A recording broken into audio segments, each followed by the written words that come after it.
हाय दोस्तों, मैं प्रयागराज शर्मा। मैं आज बात करूंगा दोस्तों टैग कोड पार्ट 2 के बारे में। इसमें मैं बताऊंगा आज की जो ministry of road transportation and highway में सेक्शन 500 में जो टैग कोड के बारे में डिटेल्स बताई गई हैं कि इसमें टैग कोड का हम उपयोग कौन सी सरफेस में हम कितनी क्वांटिटी में हम टैग कोड का उपयोग करते हैं, तो उसके बारे में जो है पूरा डिटेल्स आप देखेंगे तो क्लॉज 503.4.3 में एप्लीकेशन ऑफ टैग कोड का उपयोग, तो इसका जो है उपयोग किस तरह से होता है, किस तरह से करना चाहिए, तो इसके बारे में पूरी डिटेल्स दोस्तों इसमें बताई गई है।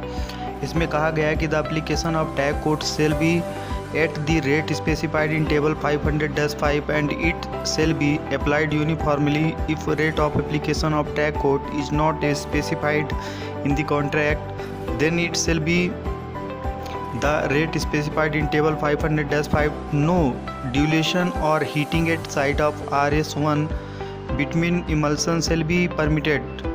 Paving between, if used for tag code, shall be heated to appropriate temperature in between boilers to achieve viscosity less than 2 poise.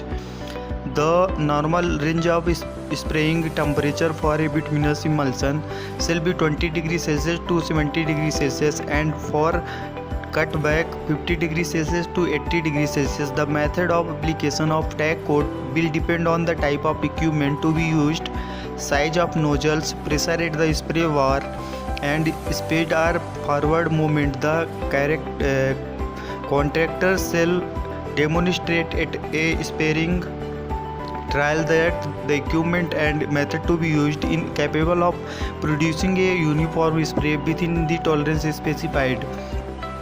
तो दोस्तों इसमें बताया गया है कि हम टैग कोड का उपयोग किस तरह से करते हैं। तो इसमें कहा गया है दोस्तों कि टैग कोड का जो प्रयोग है वो टेबल 500-5 में जिस प्रकार से स्पेसिफाइड है उसके रेट्स तो उसी प्रकार से इसका उपयोग होगा, और इसे हम समान रूप से लागू किया जाएगा जो भी इस टेबल में दिया गया है।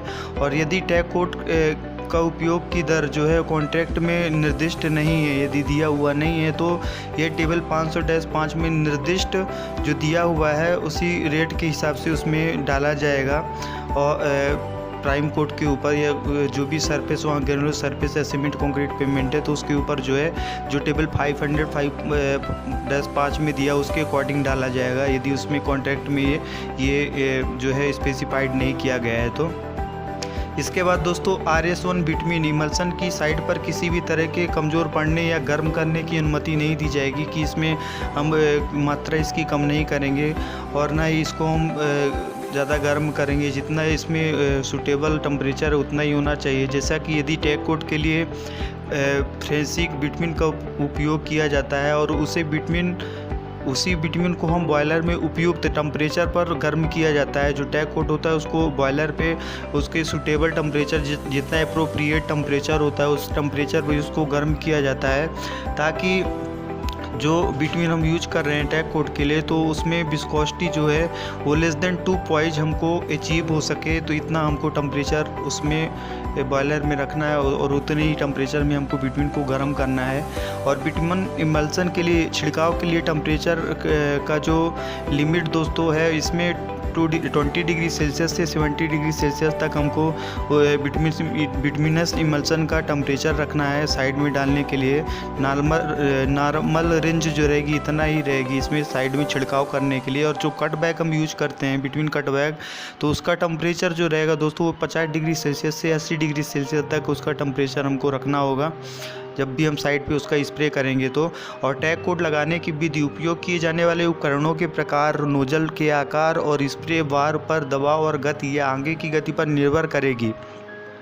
और ठेकेदार छिड़काव परीक्षण में प्रदर्शित करेगा कि उपयोग किए जाने वाले उपकरण और विधि निर्दिष्ट टॉलरेंस के भीतर एक समान स्प्रे का प्रोड्यूस करने में सक्षम है, कि ये एक समान रूप से पूरे जो सरफेस है उसमें एक समान रूप से ये स्प्रे करेगा। तो ऐसा इक्विपमेंट जो है उसका ट्रायल करके और फिर हमको उसका यूज करना है। और वो जो इक्विपमेंट यूज कर रहे हैं तो उसके द्वारा जो टैग कोड डाला जा रहा है वो एक स्पेसिफाइड टॉलरेंस में डाला जा रहा है कि नहीं डाला जा रहा है। तो इसमें दोस्तों टॉलरेंस दिया हुआ है, जो इसकी लिमिट है टैग कोड की वो बताई गई है टेबल 500-5 में rate of application of tack code. दोस्तों इसमें कहा गया है कि जो जो टैग कोड के उपयोग की दर है वो इसमें बताया गया है। इसमें टाइप ऑफ सरफेस में बताया गया कि बिटुमिनस सरफेस में हमको 200 से 300 ग्राम तक पर स्क्वायर मीटर में हमको टैग कोड डालना है।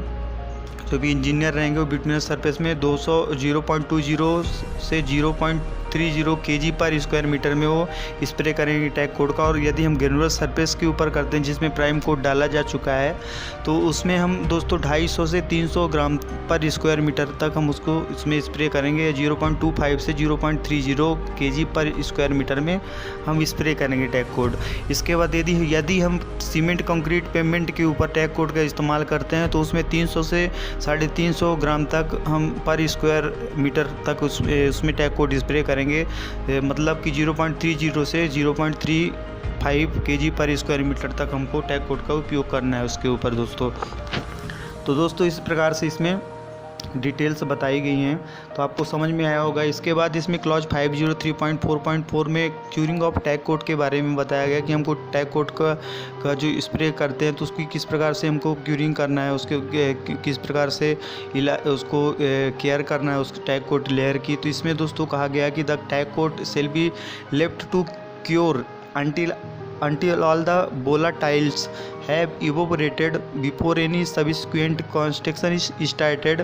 No plant or vehicles shall be allowed on the tag code other than those essential for the construction. दोस्तों इसमें कहा गया है कि किसी भी बात के निर्माण शुरू होने से पहले सभी वाष्पित हो जाने तक टैग कोड को ठीक होने के लिए छोड़ दिया जाएगा और टैग कोड पर निर्माण कार्य के लिए आवश्यक के अलावा किसी भी संयंत्र या वाहनों की आवाजाही की अनुमति नहीं दी जाएगी उसमें। और इसके बाद क्लॉज 503.5 में क्वांटिटी कंट्रोल ऑफ वर्क के बारे में बताया गया कि जो भी हम कार्य करेंगे उसका क्वालिटी कंट्रोल किस प्रकार से करेंगे। तो दोस्तों हम कार्य का गुणवत्ता नियंत्रण के बारे में इसमें बताया गया है और कहा गया है कि for control of the quality of materials and the works carried out the relevant provision of section 900 shall apply. तो दोस्तों इसमें कहा गया है कि सामग्री जो भी हम मटेरियल की गुणवत्ता और किए गए कार्यों के कंट्रोल के लिए धारा मतलब सेक्शन 900 के प्रोविज़न को लागू किया जाएगा। जो भी सेक्शन 900 में दिया गया है टैग कोड के टेस्टिंग करने के लिए और उसके क्वालिटी में जो है नियंत्रण करने के लिए टैग कोड में, तो जो भी टेस्टिंग बताई गई है तो उन टेस्टिंग को किया जाएगा, साइट पे फॉलो किया जाएगा। तो प्रोविज़न के हिसाब से दोस्तों जो सेक्शन 900 में बताया गया तो इसमें उसके बारे में जो है कहा गया है। इसके बाद क्लॉज 503.6 में अरेंजमेंट फॉर ट्रैफिक के बारे में कहा गया कि यातायात की व्यवस्था किस प्रकार से की जानी चाहिए जब हम टैग कोड लेयर डालते हैं, टैग कोड डालते हैं साइड में। तो दोस्तों इसमें कहा गया कि during the period of construction arrangements for traffic shall be made in accordance with the provision of clause 112। तो इसमें कहा गया है दोस्तों कि निर्माण की अवधि के दौरान क्लॉज 112 के प्रावधानों के अनुसार यातायात की व्यवस्था की जाएगी। इसके बाद क्लॉज 503.7 में मेजरमेंट फॉर पेमेंट के बारे में बताया गया है कि जो हम टैग कोड साइट पे स्प्रे करते हैं तो उसका हमको मेजरमेंट किस तरह से लेना है, तो कौन सी यूनिट में लेना है। तो इसके बारे में इसमें कहा गया है दोस्तों कि tack coat shall be measured in terms of surface area of application in square metres. तो इसमें कहा गया है कि टैग कोड को वर्ग मीटर में उपयोग के सतह क्षेत्र के संदर्भ में मापा जाएगा। जितनी सतह में हम जितने सरफेस में हम टैग कोड का उपयोग कर रहे हैं तो उस एरिया को स्क्वायर मीटर में मापा जाएगा और उसके बाद उसका पेमेंट किया जाएगा, स्क्वायर मीटर में इसको मापा जाएगा। इसके बाद दोस्तों इसमें कॉन्ट्रैक्ट यूनिट रेट के बारे में बताया गया है कि क्लॉज 503.8 में रेट के बारे में कहा गया है कि the contract unit rate for tag coat shall B payment in full for carrying out the required operation including for all components listed in clause 401.8 125 and as applicable to the work specified in these specifications. The rate shall cover the provision of tag code at 0.2 kg per square meter or at the rate specified in the contract, with the provision that the variation between this quantity and actual quantity of bitumen used will assessed and the payment adjusted accordingly. तो दोस्तों इसमें कहा गया है कि tack code के लिए contract unit rate के हिसाब से क्लॉज 401.8 का 1 और 5वां जो सूचीबद्ध इसमें जो लिस्ट बनाई गई है सभी कंपोनेंट्स की, तो सभी घटकों की जो कंपोनेंट की लिस्ट है, तो उसको जो भी हम ऑपरेशन करेंगे, जो भी कार्य करेंगे, तो उनकी जो लिस्ट है सभी कंपोनेंट्स की, तो उसको शामिल किया जाएगा इसमें। और उनकी स्पेसिफिकेशन के हिसाब से, वर्क के हिसाब से उनका पेमेंट उनके रेट से तय किए जाएंगे। और जो भी उसमें कॉन्ट्रैक्ट रेट दिया गया है, कॉन्ट्रैक्ट में यूनिट रेट दिया गया है, तो उसके हिसाब से उनका पूर्ण भुगतान होगा। और दर 0.2 किलोग्राम प्रति वर्ग मीटर या कॉन्ट्रैक्ट में निर्दिष्ट जो टैग कोड के प्रावधान को कवर करेगी। जो भी टैग कोड के बारे में इसमें प्रोविज़न में दिया गया है, तो जो स्पेसिफाइड है, तो उस रेट के हिसाब से उसमें कॉन्ट्रैक्ट जो है वो जो भी कॉन्ट्रैक्टर काम करेगा वो 0.2 kg पर स्क्वायर मीटर के हिसाब से उसको प्रोविज़न के हिसाब से फॉलो किया जाएगा। बट इसमें क्या है दोस्तों कि इस प्रावधान के साथ कि इस मात्रा का उपयोग किए गए बिटवीन की वास्तविक मात्रा के बीच भिन्नता का आकलन किया जाएगा कि कितना डिफरेंस आया है। जो इसमें दिया गया है 0.2 किलोग्राम प्रति वर्ग मीटर के हिसाब से हमको टैग कोड डालना है, तो उसमें और जो डाले गए टैग कोड में कितना डिफरेंस आ रहा है, तो उसका आकलन किया जाएगा और भुगतान तदनुसार समायोजित किया जाएगा। जब उस आकलन करने के बाद जो भी उसमें एक्चुअल क्वांटिटी आएगी टैग कोड की, उसके हिसाब से उसका भुगतान किया जाएगा, उसके हिसाब से उसका रेट तय किया जाएगा दोस्तों। और इसके बाद टैग कोड का जो पेमेंट रहेगा वो कॉन्ट्रैक्टर को किया जाएगा।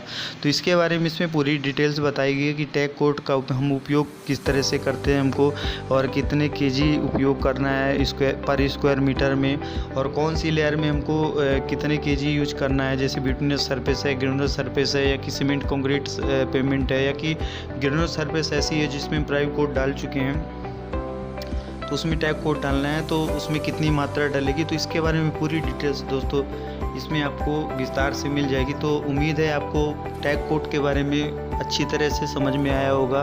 आप लाइक और सब्सक्राइब करें इस चैनल को, ताकि हम ज़्यादा से ज़्यादा